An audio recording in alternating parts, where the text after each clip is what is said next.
We begin tonight with an historic honor for a Toronto sports legend. Former Raptor Vince Carter is back in town unveiling a refurbished basketball court in his name. And while he was here, the Raptors also officially announced some historic news. We reported earlier this week. Carter's Raps jersey will be the first in franchise history to be retired. Let's bring in Greg Ross now with more on all this. And Greg, an historic day for the Raptors and no doubt an emotional one for Vince Carter as well. Absolutely, Chris. Not the best kept secret, as you mentioned. This is something that's been rumored for days now, but Raptors president Masai Ujiri making it official on this court right behind me with Vince Carter right beside him, announcing that, yes, the Raptors are going to be retiring Vince Carter's number 15, the number that he wore while he was a member of the Toronto Raptors. And Vince Carter, very emotional. Tears were streaming down his face after hearing the news that his number was going to be hoisted to the rafters at Scotiabank Arena. Here's what he had to say shortly after getting that news. I just have a great appreciation for what this means, and I don't take that for granted. And I think that's where the emotion comes from, because it's like I'll go home and I'll sit there and I understand, like, yes, it's an honor. We talk about it, celebration, but like the deeper impact for, for like that sits there forever. Like, it's crazy.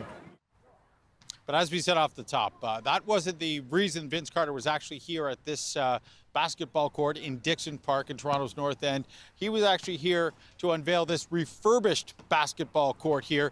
This is a court that Vince Carter actually built with his foundation back in 2003 when he was still a player with the Raptors. So he was here to unveil this court 21 years ago, back here today after joining with the Toronto Raptors and as well as the city of Toronto to put into $1 million into rebuilding this court, to putting down a new surface. They've got new nets, they've got new backboards, obviously a much nicer looking court after 21 years. It needed some work and Vince Carter was happy to come back. They've also added some courts off in the distance way behind me here. They've added some half courts, another full court, so lots of basketball happening here in Dixon Park, and you can see the kids are already enjoying it right now, Chris. Now, Greg, despite all that emotion that we saw and, of course, some electrifying highlights that we know that Vince Carter has had in his Toronto career, there was also some complications to his legacy here. Talk about that. Yeah, well, there are some people that might have some mixed emotions about the fact that Vince Carter is getting his number retired. He actually addressed it here on this court. He is fully aware of that because when he left Toronto, he didn't leave under the best circumstances. Let's remember, he came here as a first-round draft pick in 1998, and he really took the basketball world by storm.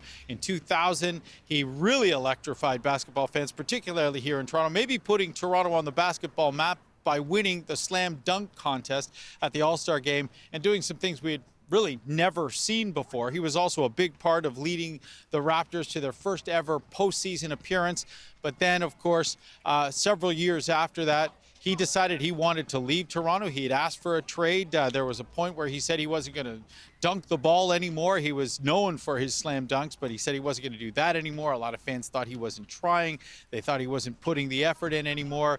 And eventually he was traded. And he was booed for quite some time by Raptors fans when he came back after that. I mean, fans just weren't happy. He wasn't well accepted by Raptors fans for a long time. But then in 2014, and again, something he addressed on the court today, in 2014, he came back, and there was a time when they played a video tribute to him on the Jumbotron at Scotiabank Arena, and fans gave him a standing ovation. It was like they were welcoming him back into the family. He was playing for another team at the time, but he was in tears on the court at Scotiabank Arena. And over the years, it really has been a welcoming back for Vince Carter. He talked about being here in 2019, not as a player, but as a spectator to watch the team win their first ever championship. And he talked about just how amazing it was and how proud he was of that. He's also going to be going into the Basketball Hall of Fame as a Raptor.